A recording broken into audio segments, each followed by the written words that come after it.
Hey folks, welcome back to another episode of the Wagon Wheel of Wisdom. Behind me as usual, the beautiful wagon wheel, and I am Kevin, your host, and hopefully I still got a little wisdom up here. For those of you new to the channel, I'm just going to do a quick recap on what this twin flame journey has been for me.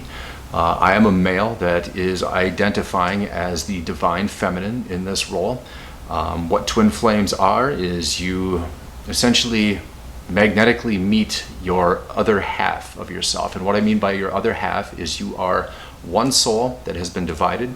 You have the divine masculine and the divine feminine, and we basically have the runner-chaser dynamic, my divine masculine being the runner, me, the divine feminine, being the chaser. And at this moment in time, I am 4 months out of the relationship, as my divine masculine has essentially ghosted me, blocked me, and we have no contact at this point. Just a little recap from an emotional perspective. By far, without question, one of the most emotional trying events of my life that I've ever been through. My previous videos have spoken to this many times and have also spoken to some of the trauma that I've experienced in my life, and without question, this has been an incredible journey, to say the least, but I wouldn't have it any other way at this point. And that brings up a point I would like to talk about. I've been asked a couple times why it is I've shifted so quickly in 4 months' time. So I'm just going to give you the rundown of sort of a daily life for me. I wake up every day between 3 and 4 a.m. Sometimes I sleep in till 5 o'clock. But for the most part, around 4 a.m., I'm popping in my earbuds and I listen to morning prayers. I am not necessarily a religious person by any stretch of the imagination. I was born Catholic, but I certainly haven't been to church in a long time. And while I don't disagree with the Catholic faith, I just don't really align with it, so to speak. But these morning prayers are very uplifting, and they talk about things like forgiveness and moving on, which is perfect for situations like this. So I wake up and I do that. I then do a meditation, and it involves me. It can range anywhere from 5 to 15 minutes. It just depends on where my head is at and how I'm able to maintain my thoughts. So I guess realistically, not that long. I come out, I have a cup of coffee, and typically I'm then in that meditation getting prepared to do a video for you guys. And these videos, from a therapeutic perspective, I just can't express enough how awesome it has been to connect with this community, to talk about my journey so far, and the feedback has been amazing, the communication has been amazing and incredibly helpful. So at the very least, I hope I'm giving that back to the community as well and helping you guys in some capacity that are aligning with this, especially men out there that are identifying as the divine feminine, because I really haven't found too many videos of men out there talking about this from that perspective. So I'm hoping to provide a really refreshing outlook on that. So I guess we can be confident in thinking that, because if we hear male, feminine, it's sometimes really kind of hard. We're hardwired to not think that that's the case, but this is energy. It doesn't have anything to do with identifying as a, somebody that's a feminine male. It is an energetic thing and completely different. So therefore, I would like to convey that to you, that I am indeed the divine feminine in this runner-chaser dynamic. So during the day, though, I am big into fitness and working out. I believe in a healthy body and healthy mind. As far as my eating habits, there isn't much sugar that goes into this fuel tank at all. Coffee is basically my only addiction. I do not drink. I have since quit smoking weed. Any other addictive behaviors, I suppose I'm working on, and I would stress this, that one of my main addictive behaviors through this was the looping aspect, which I will talk about here in a little bit.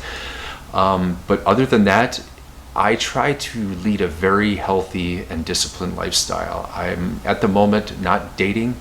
I honestly can't even consider going out with somebody at this moment in time. I figure I'm, still broken inside and healing, that a broken person like myself shouldn't be out offering myself to anybody at this moment in time. And I have no problem being alone.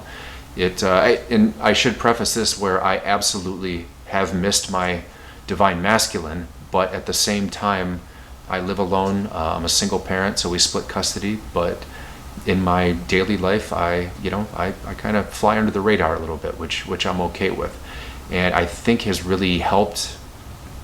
I would say move past this at what I think is a pretty good rate. I've done some incredible shifts in momentum, and I have to say, like, the meditations are helping out immensely.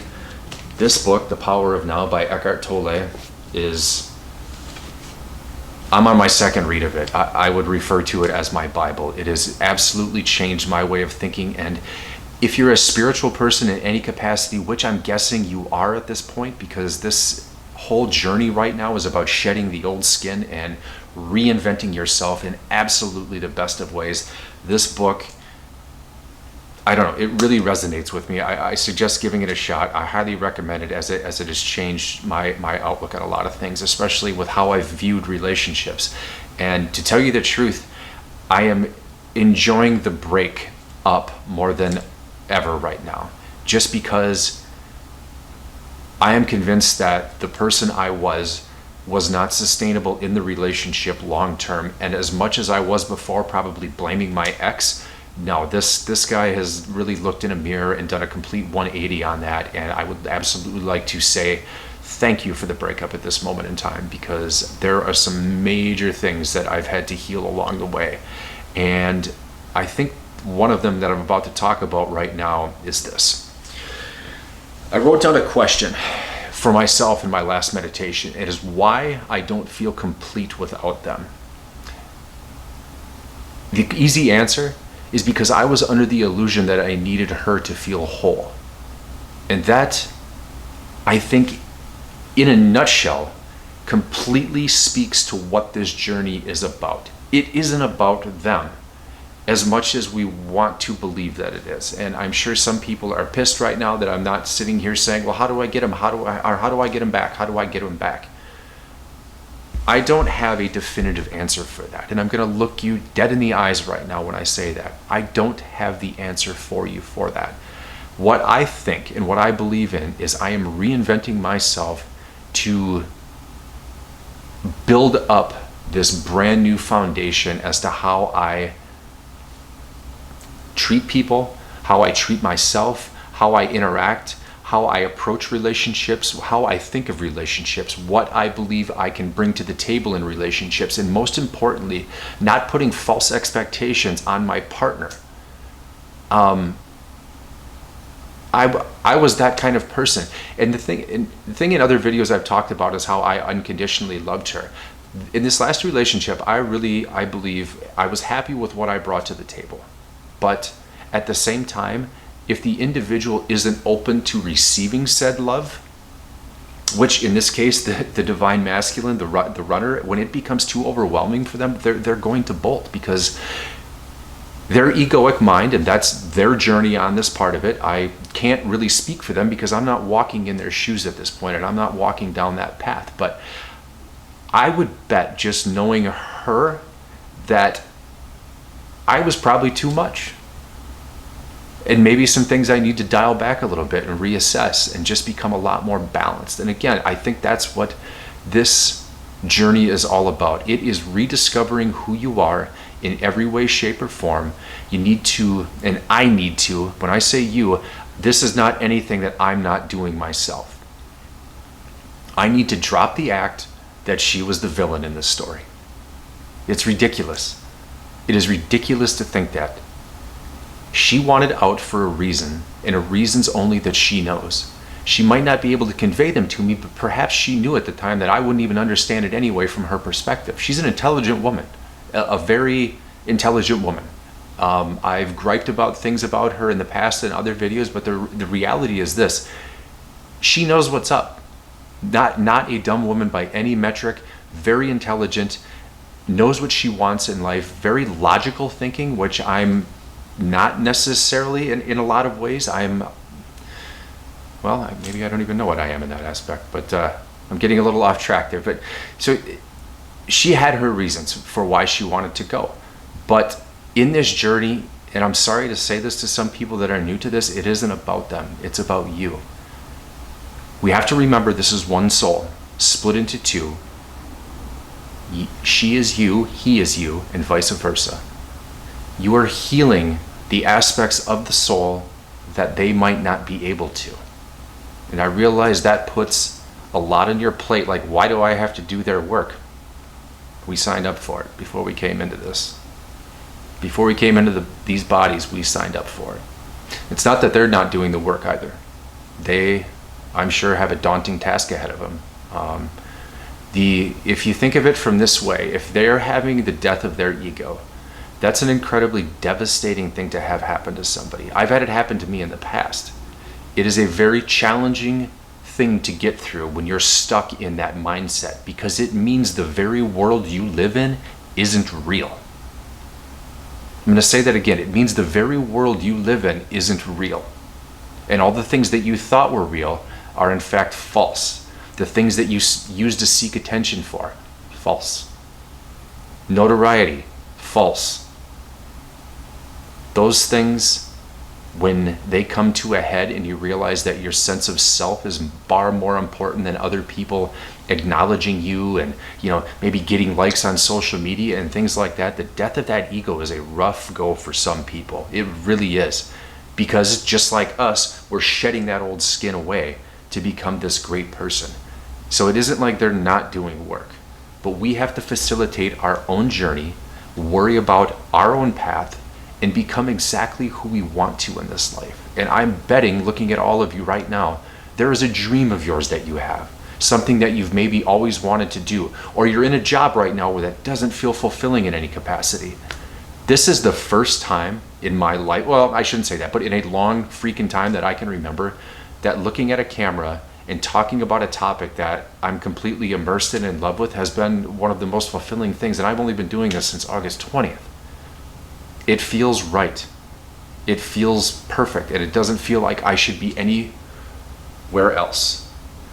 The other thing I would like to talk about is the forgiving aspect. And this is a problem that has reared its head in my life for a long time.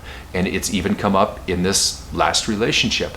I've had the expectation that the next phone call I get from her is going to be her apologizing to me. That's ridiculous. That's ridiculous. On this journey, this is about me learning to forgive. Learning to forgive everything. Learning to forgive myself. And in my lifetime, when I look back in time, and if you want to use a metaphor, what you resist persists. I've resisted the notion that I think people owe me an apology for things. Do they really? Me hanging on to that and thinking that they do doesn't mean that they need to or are going to. It doesn't change anything. So I've dropped the notion that she needs to call and apologize to me, because I'm sure I'm the villain in her story too. Okay? So I just want you to think about that for a second. What you resist persists. And in my lifetime, I've been under that illusion, and this is from childhood, listening to my parents, "Oh, he never apologized to me," or "Your mother never apologized to me for saying this." So I grew up with that mindset, like I was entitled to something that, my parents would destroy one another verbally and then think that each of them need to own it and say they're sorry. It just doesn't work like that. The other thing I want you to think about really hardcore right now is, I know a lot of people are struggling, myself included. This depression that we are in, and I don't necessarily know if I want to label it as that, but feeling down. Depression to me, and I've been through a number of them, was me against me. And if I look at it a little bit more now, from an observational level, just kind of getting to this point, it was because I knew that my soul knew that I should be doing something far different, that I was meant for more, but my ego kept settling for less. And I think that's where we get stuck so much, especially in this looping aspect, with our ex-twin. And I'm not going to sit here and lie to everybody. The emotions they're real, they're raw, they are hard, they hit you like waves over and over and over again. I'm not discounting that. In fact, I am completely with you. I'm completely on board with how trying and how hard this can be. And it is incredibly hard. But when I look at it a little bit different, and until I started making these videos, this is something I've always wanted to do. I never had the courage to do it. I never thought I'd be able to sit here in front of a camera, knowing that people are watching or going to watch, and have the courage to talk about something like this with you. Also knowing full well that 95% of my circle of people in my life will probably be like, I think you've lost your mind, dude. Really? Twin flames? This is where you're at with this? Like, just get over the relationship, blah, blah, blah. And I've tried to explain to some of them the emotions, and you guys, it's not meant for them. The people that are commenting who resonate with this, you guys get it because you're walking this exact same path. And this path isn't about a breakup. This isn't a breakup. I've been through breakups before. This is not that. This is something vastly different on an emotional level that I can't compare a damn thing to it. So I know it's real. I know it's visceral. And that part of it I completely get, which is why I can say that. But the thing is, leaning up to, and I'm going to use August 20th when I made my first video, leaning up to that, my ego was standing in the way of my soul. And that's why we too, even though we talk about the divine masculine, or I talk about the divine masculine going through the ego death, that is why we have to go through our own as well. This truly is a journey about us, our soul. What is good for us will be good for them. I'm sorry we have to do the legwork for it, but I think embrace that aspect of it. Embrace the aspect of, and if you're like me, you like helping people, right? Enjoy the aspect that you're helping your ex out. Oh, there was somebody else. I don't know what to tell you on that, you guys. I really don't. But just know you're helping them too, along with yourself. It is so much bigger than just us, and it took me a hot minute to really realize that and understand it. But this journey is so much bigger than just us. And I can say that with absolute certainty with the amount of people that this has reached just now, just in a couple weeks. And that to me is an awesome thing. It's a moving thing. And that's what's really helped me shift my mindset from where I was living in anger, denial, fear-based thinking to optimistic and hopeful and feeling invigorated and feeling looking forward to tomorrow. Like I could barely get to sleep at night before when this was first happening, and now I'm sleeping a little bit better. I still get up early, but I'm in bed pretty early too as it is. So things change, but as I spoke in the beginning with my disciplines and my diet and my exercise and nourishing my mind, my body, and my soul all at the same time, I think it is some great medicine. I don't drink, I don't smoke weed. All of the things that inhibit the mind and slow you down, I kind of think you got to do away with. Where we're going doesn't need those sorts of things. It's a different sort of fulfilling life that we're on, this trajectory. And if you want to take total ownership of it, I think all of us have probably asked for this at some point too. We just didn't expect it to come in this form. If you're anything like me, you maybe wanted an easier route to get here. Well, I'm learning that through suffering there is greatness. There really is. So, do your best, you guys, to buckle into it as much as you can. It is a hell of a ride. I'm not gonna tell you it's easy. It isn't. I still have my moments that hit me like a ton of bricks, and they just absolutely come out of nowhere. But you are helping you, or when you help you, you are helping everybody. It just may not seem like it because the weight of the world is on your shoulders at this moment in time, and missing your person, thinking about your person, it's okay to a point, but the one thing you're missing out on is you're missing you. You're missing you. You're missing you, you guys, and I'm going to keep saying that. Find you again. Okay? I love you guys. Please like, share, and subscribe.